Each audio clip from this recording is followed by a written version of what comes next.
Good evening, everybody. Welcome to this meeting of the executive. Don't believe we have any apologies for absence. Angela, I think we've got a full house tonight. That's correct, Chair.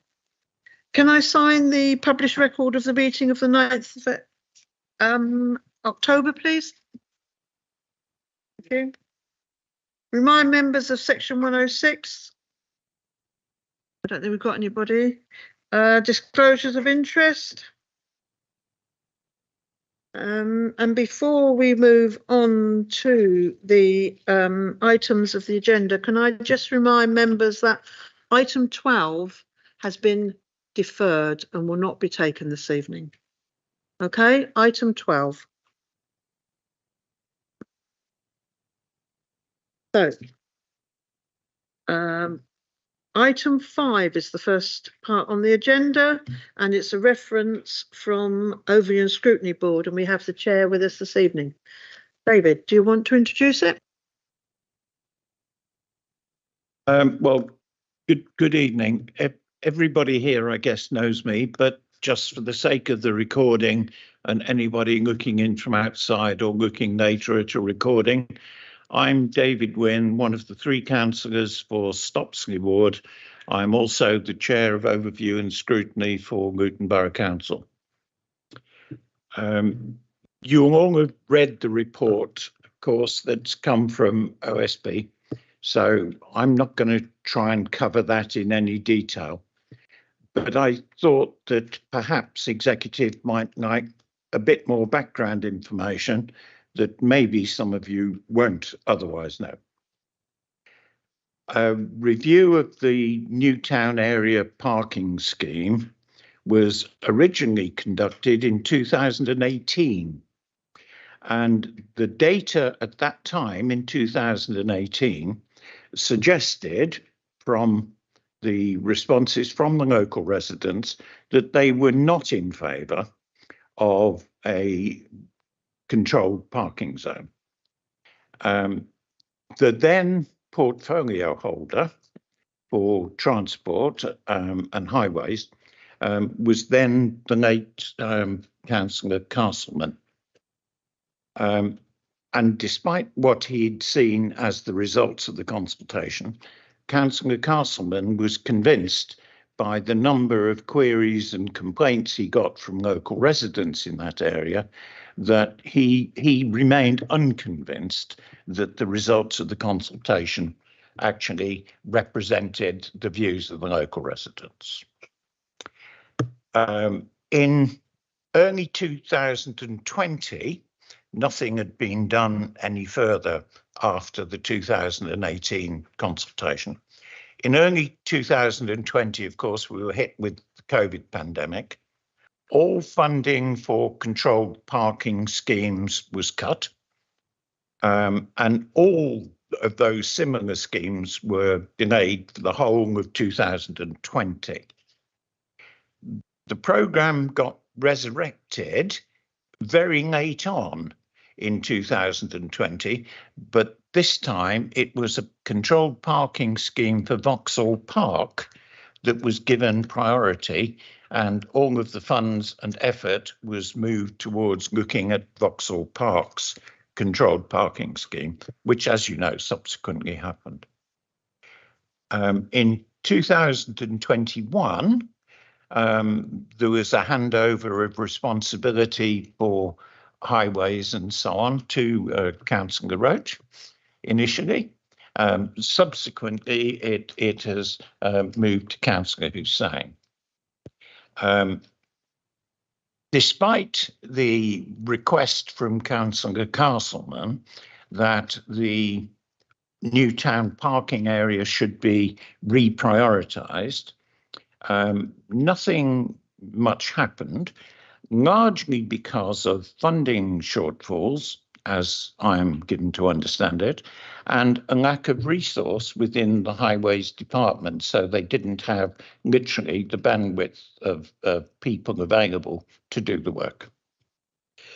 The Highways Department within Luton Borough Council continued to be very poorly staffed, and the Newtown controlled parking zone proposals moved on for yet another year.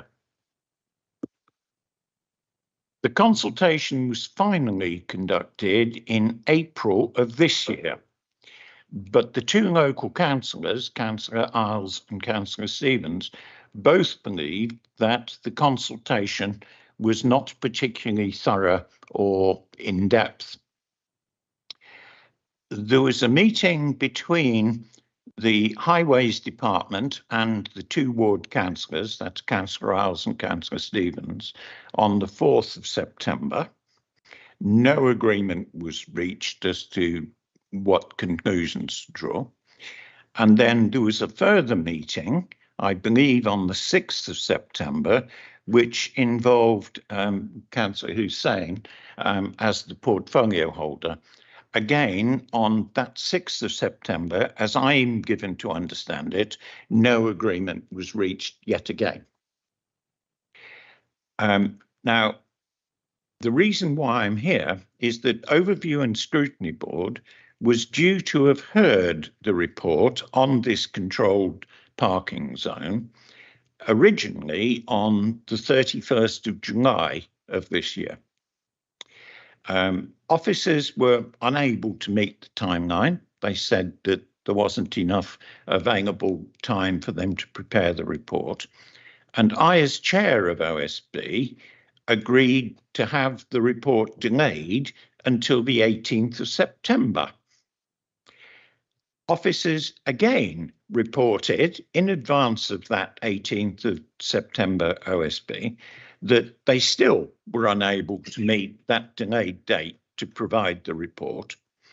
And so what I decided to do as chair of OSB was to ask the officers to give us a very brief report as to why they weren't able to meet the delayed timescale. That report was provided. The author was Mark Burnett, and he provided the report to the 18th September OSB. And if you read the report, you could take a view that said that it was perhaps even arrogant, but an alternative viewpoint was that the report was a plea for help. And OSB unanimously, and I mean unanimously, all three parties who were involved in OSB, it was a unanimous decision by OSB to accept the officer's report as a cry for help. And as such, that's why the report that you now have before you from OSB has arrived here with executive. Just again to complete that background, the definitive Newtown controlled parking zone report is scheduled for the next OSB meeting, together with additional research that is being done by the local councillors themselves, because they still believe that there are shortages in terms of the data available. So, having in mind all of that background, for this evening's executive meeting, I would put forward, and personally as chair of OSB, support the recommendation that you'll find on page 15 of your agenda, listed as item 5.1. That reads as follows. Overview and Scrutiny Board seeks consideration of the executive that it is the view of Overview and Scrutiny Board that the council should seek to improve the recruitment process and to work to adopt a more targeted approach for highways staff recruitment, and should undertake a comparative review of Luton Council's employment conditions against the wider industry sector within the local area, and ascertain if there are reasons as to why retention has been difficult for highways staff in the past, and if and how Luton Council can be made more competitive. That is what Overview and Scrutiny Board is asking you as executive to consider this evening. Thank you.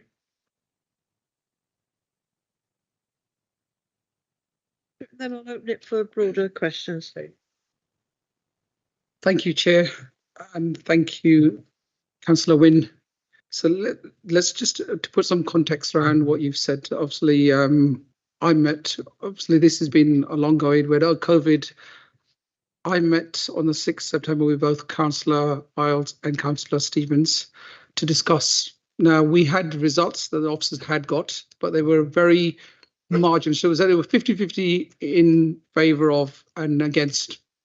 But the overriding was, should it be free resident parking? A lot of the residents, the ones who wanted, a large percentage of them did not want to pay, because any residential zone parking we charge for permits. That was done at the request. Now, at that meeting, it was decided that by one of the councillors that no, we were, because if it's my residents at the moment with the cost of living cannot afford to pay this. The other ones, the other councillor requested more time to go on, and I will do it. Who decided to take on themselves to redo it, because we do a consultation was done once, we had the results, and at that meeting, all we should have been doing is look at the results and making a decision. But because we couldn't do it, then as portfolio holder, I agreed to give 1 month extension. And then what happened was, after 1 month, there was a certain number of roads were done, and again, the issue was brought back in. Additional more time was requested. At that point, I made an executive decision to say, no, we are going to implement it, but you have 6 weeks for the residents to put in objections. So at that point, so even at the moment, I've still got this debate, and if we delayed it any further under officer's advice, we would not got it into this financial year, and we've got a number. So that's what it is. In terms of, we've got a people strategy that we're looking at between 22-23 to review across the whole council. So this staff retention isn't unique to highways. Secondly, we recently did an independent review by Proving, was a consultation company, and they had said that our structure, highway structure, was adequate. We currently do have 8 unfilled vacancies, which we're looking to unfill. But in this instance, the issue was because the 2 ward councillors couldn't agree. As far as I'm concerned, if the ward councillors were in agreement to go ahead, we're ready to implement. And that was the direction that was given, that we should go ahead and consult with the residents to say that we will be putting the scheme in, but it will be a paid scheme. It won't be a free scheme because of the airport parking. Airport parking isn't unique to Newtown. Our airport parking is an issue across the whole borough. That's, I will note the comments from Overview Scrutiny, but that's how it is at the moment. And again, we cannot afford to give out. Given a month already extension on that 16 day, that's why it was delayed. But when I was asked for another month, that's when I declined it.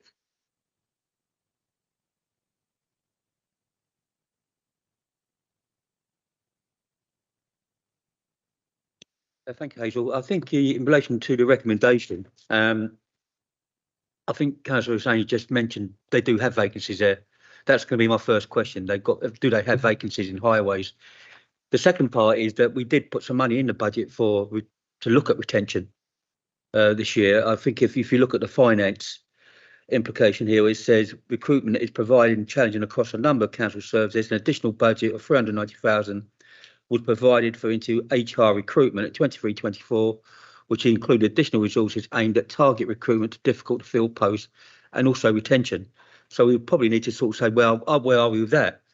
And then does that cover this at all? Because, yeah, I mean, if there's vacancies, we've got recruitment retention, there's money gone into that to look into that. So I would suggest we need to look into to get a report back on that as well. Thank you. Yeah, sorry, I'm just looking for a bit of clarity. Because from what David seems to be saying was that the report was late because the officers didn't have resource, and Javid seems to be saying it was because the ward councillors hadn't made a decision, so the report essentially couldn't be written. Just wondering if there's a bit of clarity around that, please.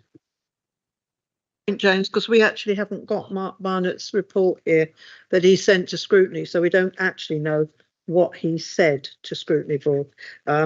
So I think we do need clarity on that. So we were ready to make the decision on the 6th September, but because the officer made it very clear that we couldn't do the consultation again. The councillors took it on themselves that they wanted to go out and knock on doors and get a better percentage, because I think the percentage of people who actually engaged with it was as low as 15%, which was very low. That's where the issue was, and they felt that if they knocked on the doors, they could get a better representation.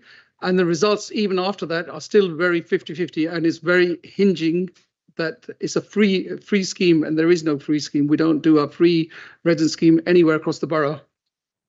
Can I just clarify? Can I- The recommendation here is talking about recruitment, and it's being muddled up with this scheme, Yes. which to me isn't relevant. That's a different issue.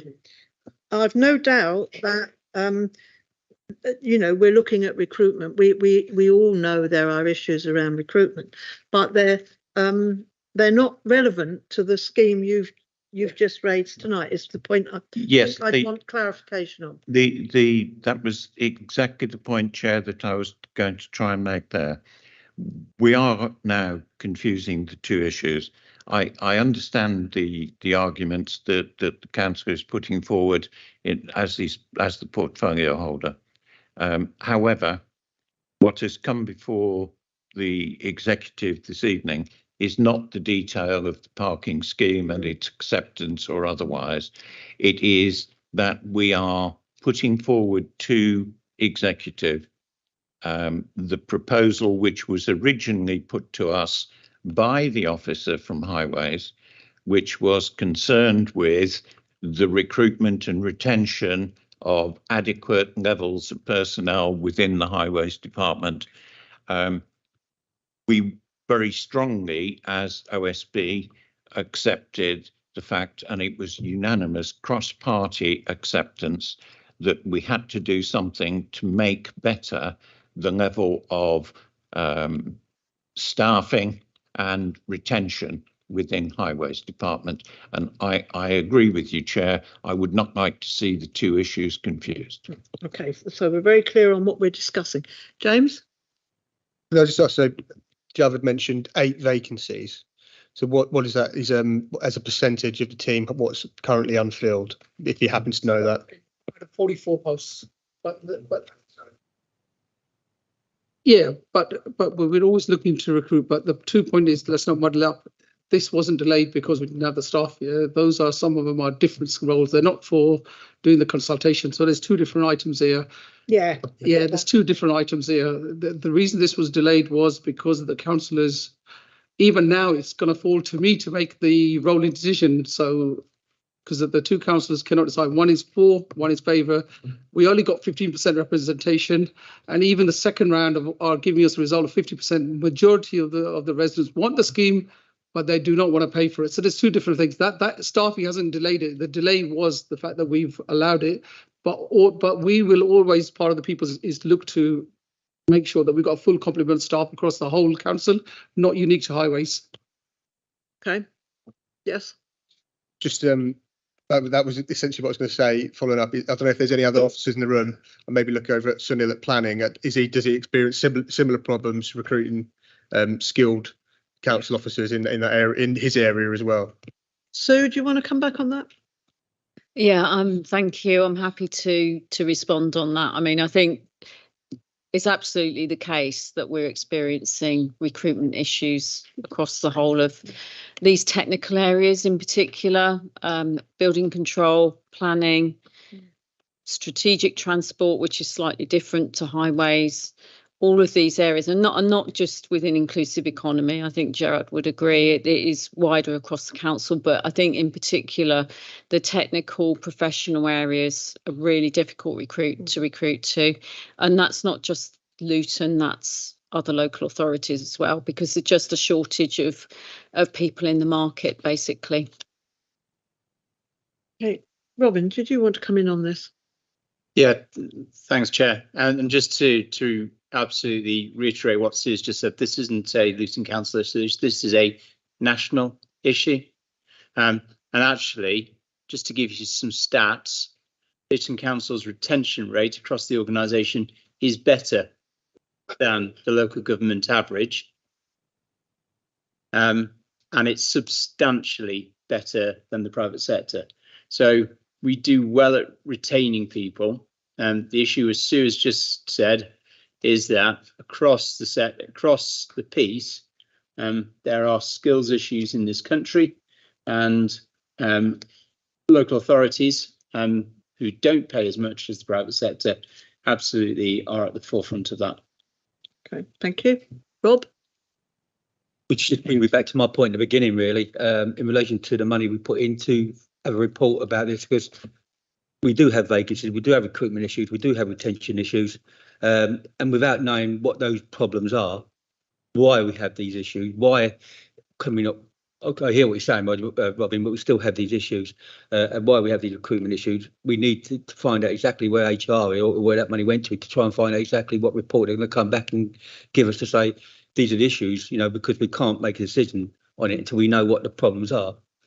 Yeah. May I suggest that we note this report, but actually follow up with a report of our own requesting the information that Rob has just outlined. Is that acceptable to the executive? Okay, David. Thank you very much. Okay, let's move on to item 8, which is me. And as you will see, this is a report changing people around on different committees, etc. And it speaks for itself. So I'm moving it unless there's any questions from anybody. Rob.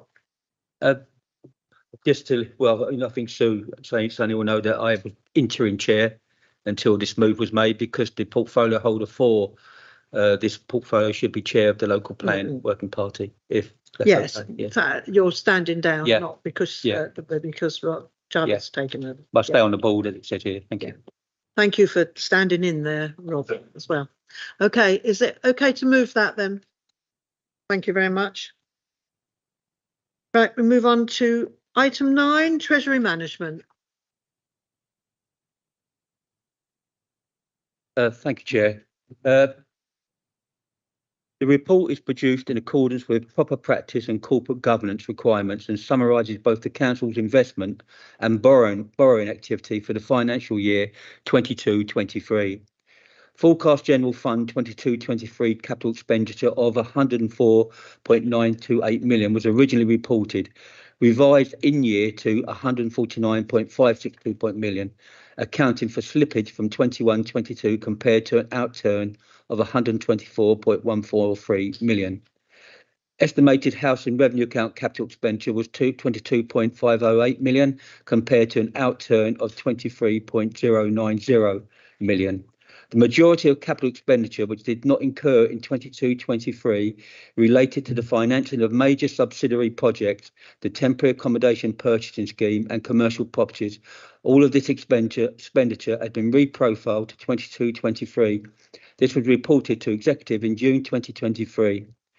During 22-23, in accordance with the capital programme agreed by the Council, 100 million long-term funding was raised from the Public Works and Loans Board. This refinanced 44.728 million housing revenue account there, along with the 15 million prior year short-term inter-council borrowing. As at 31st of March 2023, the Council held 38 million of short-term inter-council loans. The increase from 21-22 was 23 million. Furthermore, all short-term borrowing has since been repaid. The investment activity during the year conformed the approval strategy and allowed the Council to manage its liquidity position. The Council maintained an average balance of 58.224 million of internally managed funds, and these funds earned an average rate of return of 2.11%. This compares with a forecast average rate of 2%. In cash terms, this outperformance equates to 708,000. However, 244,000 was paid to third parties. As expected, much of the Council's investments were kept short in instant access money market fund accounts at rates ranging between 0.53% and 4.08%.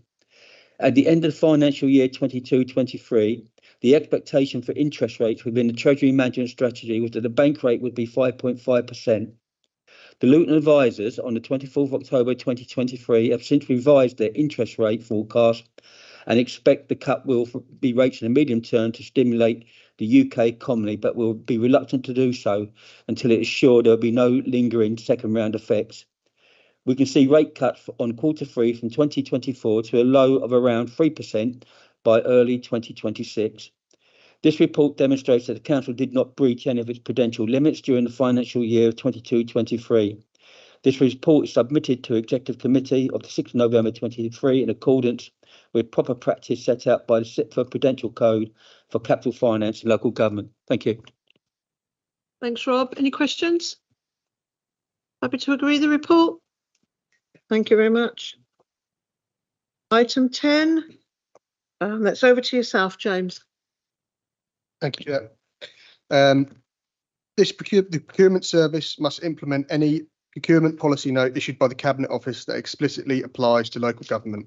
Since 2015, these have covered a diverse range of topics from COVID-related contracting to supplier shortlisting and construction and the impact of new trade agreements.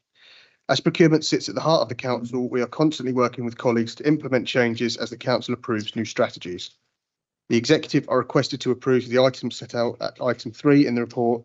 In summary, these are: mandate one local supplier to be invited to quote for any quick quote undertaken, subsequent threshold of the Public Contract Regulation 2015. That Luton's social value policy be applied for any goods, works or services procured where the contract is over 100,000 in value. That a meet the buyer event must be held in respect of all procurements where the value is above the threshold in the regulations. Changes to the processes and procedures to respond to policy notes issued by the Cabinet Office and as a result of lessons learned from procurement projects in discussion and agreement with the portfolio holder. Evaluation criteria review to reflect changes in wider council policies and strategies, e.g. a greater emphasis on net carbon reduction for relevant procurement activity. The process for managing exceptions to standing orders has been strengthened and reporting has been implemented to follow up with services and improve training and development. The procurement service also participated in the DLUC Procurement Improvement Planning and Support Pilots, PIPs. Overall, the Council scored good on the assessment across most themes. Taking part in this diagnostic enabled the service to be externally supported with a full diagnostic of our procurement service, identifying where we were performing well and putting forward some recommendations for development areas, and these will be picked up in the refresh. The existing procurement policy will be revised in full once the procurement bill currently going through Parliament is enacted and implemented by the Cabinet Office in early 2024. Thank you. Thank you. Any questions? Tom? Very easy. The social payback, or whatever you want to call it. Can we have a list of what is available sent out to all councillors? Because a lot of us aren't aware what's coming. I know there's going to be 20% in the new cleansing contract, waste disposal contract, but it'd be nice if we knew how much money was so we can actually, I don't know where it goes, who makes bids for it or anything. I don't know how the system works, but it'd be nice if we all knew how much there was there so we can start making bids ourselves towards it. And the second one is, let me just check, can that be provided? Yeah, Hazel. Yeah, Leader. Yes, I can. I can provide a list of all social value offers made on all contracts for the last year, including the percentage that was applied. Yeah, that's the first one. The second one is, there's rules within our own standing orders about how officers can go outside procurement up to a certain value or over a certain value if procurement is taking too long to do, to go out and purchase stuff or place contracts. Can we remind all officers of the council that they've got that power and what power they've got and what the value is and when they can go outside the council? Simple as that. I'll look to Catherine for that. Yeah, I think Councillor Shaw's referring to the change that we made to cover off adults and children's social care placements under.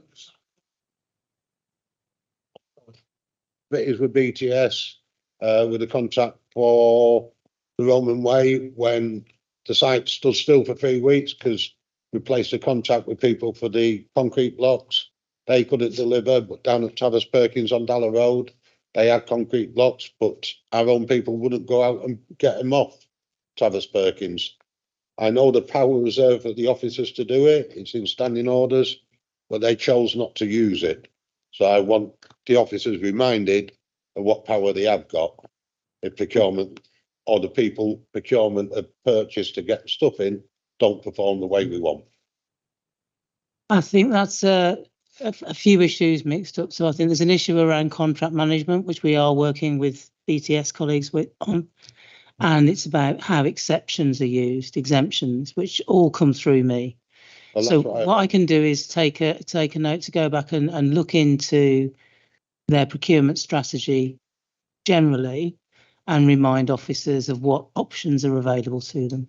That's all I'm asking, that we remind the officers what options are there. A perfect one was Travis Perkins, where we placed a contract with them for bathroom bits and everything else.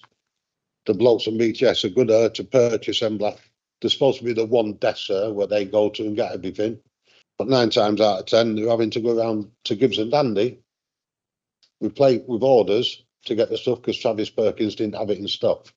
And then we went and gave the contract to Travis Perkins again, despite all the letdowns we've had with them. So I just want the officers reminded, that's all. Okay, well, you'll take that on then. Yep. Thank you very much. Okay, is there any other questions? Everybody okay with the report? Thank you very much. We now move into private, I believe. Oh no, there's one more item 11, Javid. Yeah, sorry. Thank you, Chair. The executive is recommended to note the Authority Monitoring Report 2019-2022, which will be published on the Council's website. Background: the requirement for a local authority to produce an Authority Monitoring Report is set out the Planning and Compulsory Purchase Act and the Town and Country Planning Act regulation of 2012. The AMR provides information on the implementation of the local development scheme, the council timetable for preparing new or reviewed local plan documents. The report also monitors the extent to which the policies set out in the adopted local plan 2011-2000 are being progressed. National planning policy guidance advice AMR can help inform if there is a need to undertake a partial or full day of the local plan. Work on this has commenced, which has recommended a full update of the local plan. There will be a future report to executive updating on the local plan review and revised local development scheme in due course. Okay, are there any questions on the report? Yes, David. Not a question, Hazel, thank you. But if I draw your attention to table 2 on page 66, OSB have seen this report and have asked for a more detailed report on these figures. It's accepted that you can't expect to receive all the Section 106 money that's agreed each year within that year.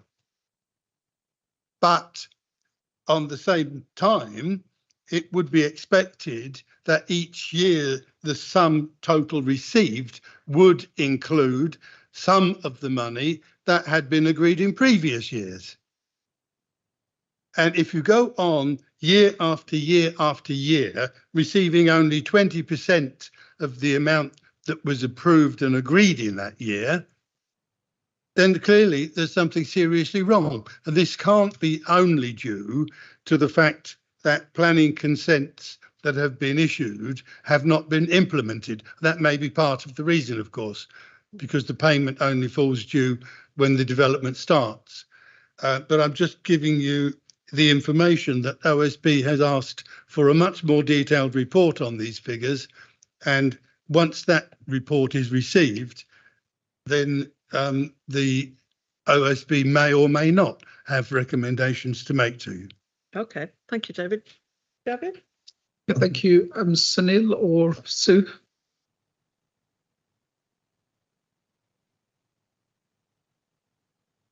Good evening, Councillor, Chairs, everyone. It's Sunny Sahajabhan, Head of Planning. In answer to the question about Table 4 in the AMR report, the figures that have been provided relate to different years where contributions have been received. And it's important to remember that what it's calculating is the income received in 1 year from Section 106 contributions. What has been agreed in 1 year from Section 106 contributions, and what has been spent in 1 year in Section 106 contributions. The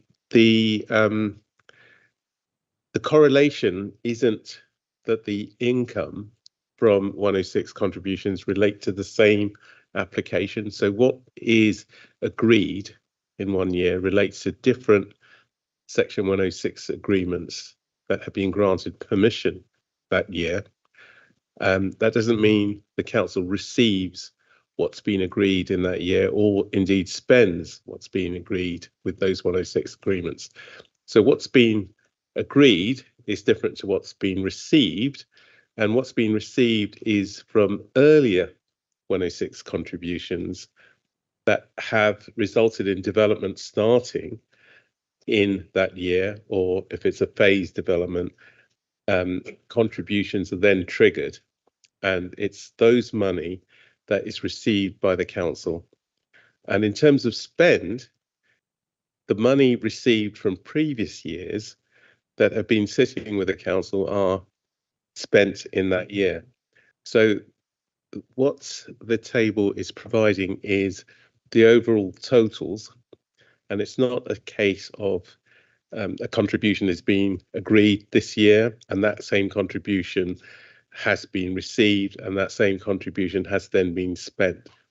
So if you disaggregate that, that's what that table is trying to represent. It's in greater detail in the infrastructure funding statement, which is linked to this report and is available on our website. So there's more detail in that. Okay. Any questions? Everybody clear what was this discussion's about? David, are you happy with that? Yeah, I understand what Sonny is telling us, but I hope he's not saying that OSB are not going to receive the more detailed report that they've asked for because they need it. I don't know. Were you saying that, Sonal? We can provide a more detailed report, but it's largely already provided in the infrastructure funding statement. But if what I've just said needs to be clarified further, we can arrange for that. Okay, well, I'll obviously leave that discussion with scrutiny. Okay. Okay, everybody okay with the report? Thank you very much. Can we move into private, Angela?